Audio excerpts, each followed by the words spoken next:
Welcome back to the Olympians Report, Demigods, Monsters, and Gods Alike.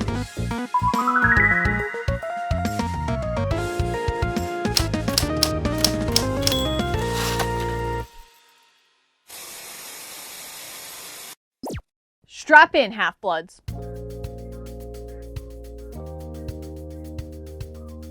The cast of Percy Jackson took to the stage at San Diego Comic-Con, and right off the bat, we got huge news. Season 2 officially has a release date.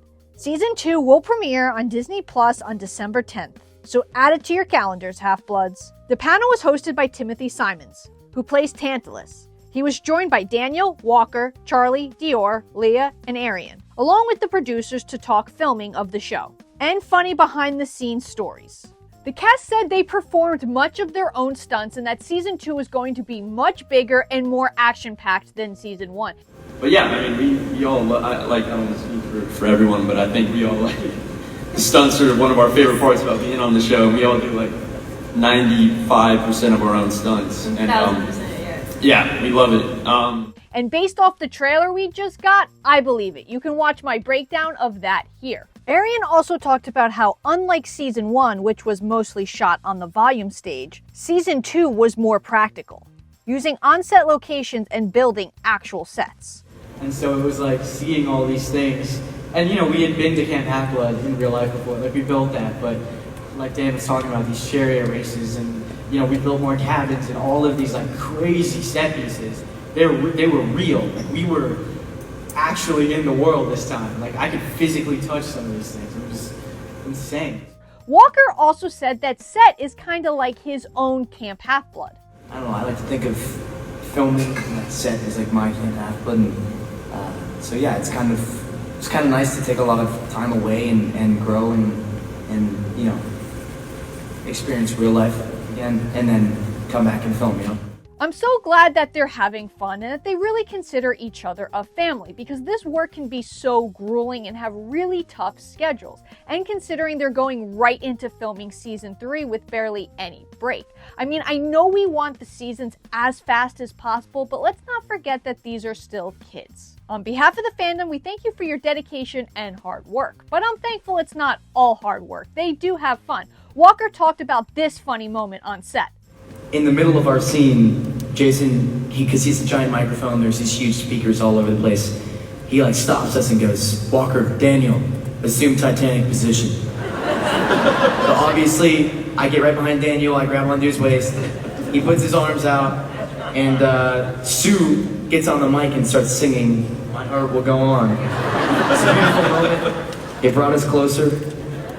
And while these two brothers were goofing off, Arian talked about what it was like to play Grover this season, being alone. Yeah, I think Grover has the space to be that, only because he has people like Percy and Annabeth by his side. He's never really been alone, I guess, parallel to what Annabeth is going through this season. He grew up in this kind of, you know, this Seder community where everyone is always taking care of each other, and then he went straight from that into camp, and then he had Luke and Thalia and Annabeth and then Percy. And this is his first time where he's, spoilers, ever really truly alone, because he gets kidnapped.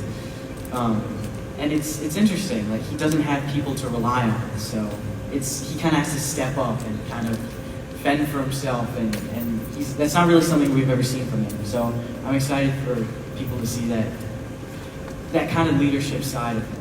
I can't wait to see more of Grover's story since we got so little of it in the book. Daniel also talked about stepping into the role of Tyson. Honor Rick's world as best as possible. So I was creating this Cyclops baby that was youthfully innocent, had a huge heart, but still bringing in the complexity of his past before he meets Percy.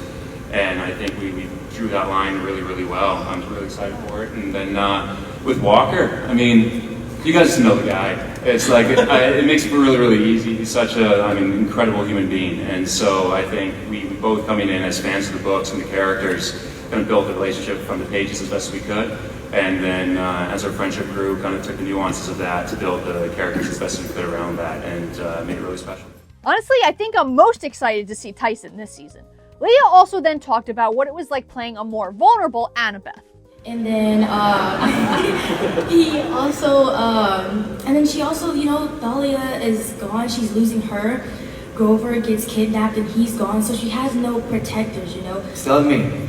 We're not there yet. So, anyway, she has no one to talk to, and she's so lonely. She's so lonely. But I'm sorry, I go back. I've never not did a scene with you. I don't remember that. I don't recall that. But back to Annabeth being lonely and having no one. She, you know, is really beside like in protector like place of it. She has no one to look up to. You know what I mean? So she kind of has to open up to Percy now, and she hasn't known Percy the same amount of time that she's known like Luke and Thalia and Grover. So to her, Percy is like he's like a friend, and but also like I'm trying to make it sound really like no, but anyway, long story short, I'm just saying that basically you will see Annabeth be more vulnerable and open up in things because she has no one that actually knows a lot about her, and she has to open up because how are you going to do good on a quest if you guys don't know each other and know what you're good at and what you're not? Rick has stated that Percabeth is not romantic yet, but I'm super excited to see them build their friendship. Arian then went on to talk about working with the actor who plays Polyphemus. Me and Alex, who's the guy who plays Polyphemus, he is maybe the coolest guy I've ever met. He was getting like his prosthetics on, and he was doing a bit as I was getting my ears on. He's like, oh, I never like actually proposed to you, because like the whole thing is that we get married. And I was like, hey man, if I can find a ring, would you? And he said yes. Sounds like we've got lots of good stuff to look forward to in Season 2. The panel then ended with an announcement from Rick Riordan announcing that Bianca and Nico D'Angelo have been cast in Season 3, which I talk about at great length in this video, so go check it out. But that pretty much wraps up the San Diego Comic-Con news. What was your favorite announcement? Let me know down in the comments below. But until next time, I'm signing off, and please, as always, stay safe.